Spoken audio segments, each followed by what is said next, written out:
why did I walk away from the Democratic Party? I guess you can consider this my walk away video. So I remember growing up, it just seemed to be like common knowledge that the Democrats were for the lower to middle class, average, everyday American, whereas Republicans were for the rich white elites. This is what we heard through the public school system, through the media, from the celebrities. It's just how it was. Well, this is just what I believed, and all the way up until through Barack Obama's second term, if you would have asked me, I would have said I was a Democrat. I never voted because I was politically ignorant and didn't really pay attention to politics. I just went off, well, Democrats are for us, Republicans are for them.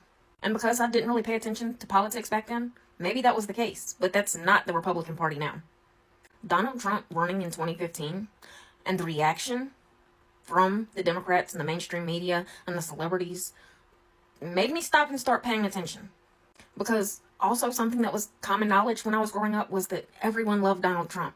He was featured in movies, he was on TV, he was talked about in, I believe, over 200 hip-hop songs. He was friends with Oprah. He funded Jesse Jackson's presidential campaign. Then he says he's running for office and he's running as a Republican, and then all of a sudden, people that I know for a fact I've seen say how much they loved and respect him, all of a sudden were saying that he was a racist. Then I start seeing the media reporting on different things that he was saying and doing. And I would see these news stories and be like, oh my God, he is such a piece of shit. And then I would look more into it and find out the media had completely lied about what happened. Completely lied about what he said. And it started with Charlottesville. Then after that, every time I heard a news story about Donald Trump, I wanted to check it. And every single time, Democrats and the mainstream media were being manipulative and deceitful with what they were putting out. So then I started having political conversations.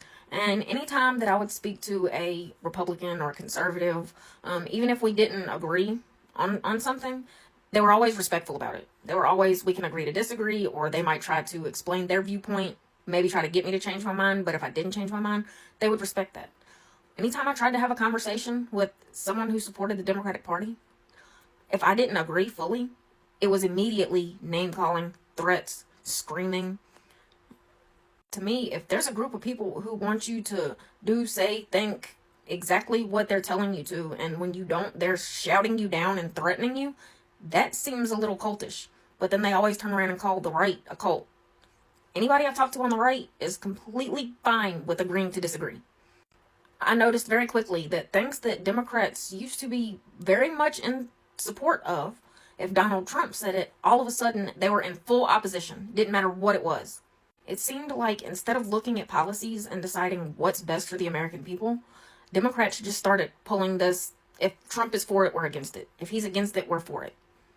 Then you have more lying from the Democrats and the media. For example, the border bill. All I kept hearing was these 1,500 border agents. And I'm like, why would Republicans not do that? Like, that doesn't make sense to me. And then I go read the bill, and the majority of the funds allocated in that bill were not only not for our border, they weren't even for our country. Then when it comes to the Cooties 19, I'm not sure exactly what I'm allowed to say, so I'm just going to call it the Cooties. Democrats really showed their true colors even more so during that time. When we had the first cases break out, and Donald Trump immediately shut down travel, he was called xenophobic and racist and was accused of overreacting, and you had Nancy Pelosi making videos talking about, come on down to Chinatown.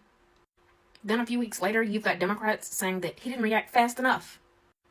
Then you had Democrats that were pushing for all of this stimulus, and then after it gets pushed through, then they go at him about spending too much money.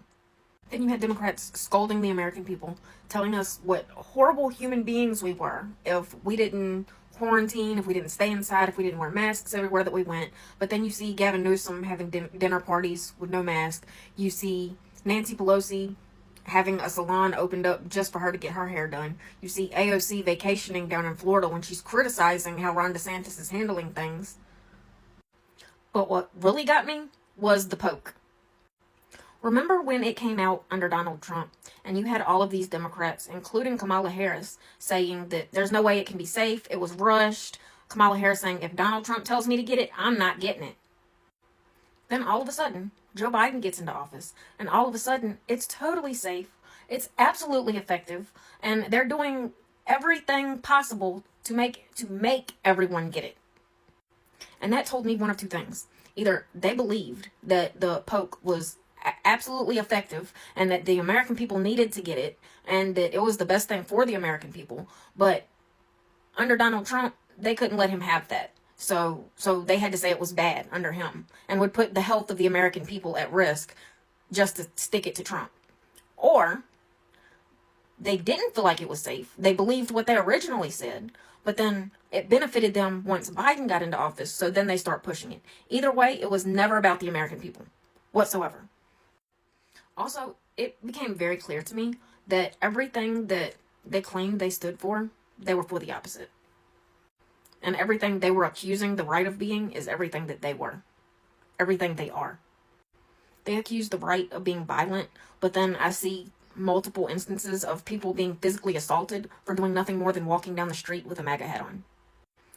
They accuse the right of being racist while they're wanting to push for things like segregation as far as like all black dormitories, or I'm seeing white liberal women calling black men the N-word with a hard R because they don't agree with them politically. Calling the right fascists when a big component of fascism is intimidating and threatening someone because they don't share your political opinion. You're trying to intimidate them into agreeing with you. That's the left that does that, not the right. Now, this video is not a video to explain why I support Donald Trump or why I consider myself to be conservative. This is simply stating what caused me to open my eyes to the Democratic Party. If you're interested, stay tuned because I will be having a video coming explaining policy and why I align and vote for Republican policies.